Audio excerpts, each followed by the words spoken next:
वडिलोपार्जित संपत्तीचे हक्क हा एक महत्त्वाचा विषय आहे. चला तो सोप्या भाषेत समजून घेऊया. वडिलोपार्जित संपत्तीवर नक्की हक्क कोणाचा, कायद्यानुसार कोण दावा करू शकतं ते पाहूया.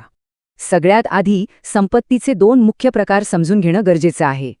एक म्हणजे जंगम मालमत्ता, जसं की पैसे, आणि दुसरी स्थावर म्हणजे जमीन किंवा घर. पण मग एखादी मालमत्ता वडिलोपार्जित कधी बनते? सोपं आहे. जी मालमत्ता 4 पिढ्यांपर्यंत विभागली गेली नाही ती वडिलोपार्जित असते. आणि महत्त्वाचं म्हणजे हा हक्क जन्माने मिळतो, पूर्वजांच्या मृत्यूनंतर नाही. वडिलोपार्जित संपत्तीसाठी फक्त एक आकडा लक्षात ठेवा, तो म्हणजे 4 पिढ्या. म्हणजे मालमत्ता पंजोबा, आजोबा आणि वडिलांकडून आलेली असावी. हे स्वकष्टार्जित मालमत्तेपेक्षा वेगळं आहे, जी कुणालाही आपल्या इच्छेनुसार देता येते.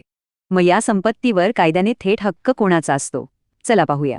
कायद्यानुसार पत्नी, मुलगा आणि मुलगी या सगळ्यांना समान हक्क असतो. पण आधुनिक संबंधांचं काय, जसं की लिव्ह इन रिलेशनशिप?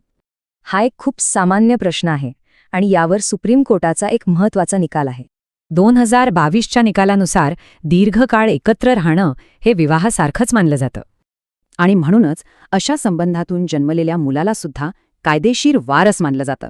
त्यामुळे त्या मुलाला वडिलांच्या वडिलोपार्जित संपत्तीत पूर्ण हक्क मिळतो.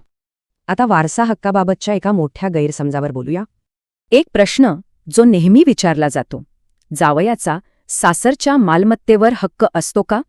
याचं उत्तर अगदी स्पष्ट आणि थेट आहे, नाही.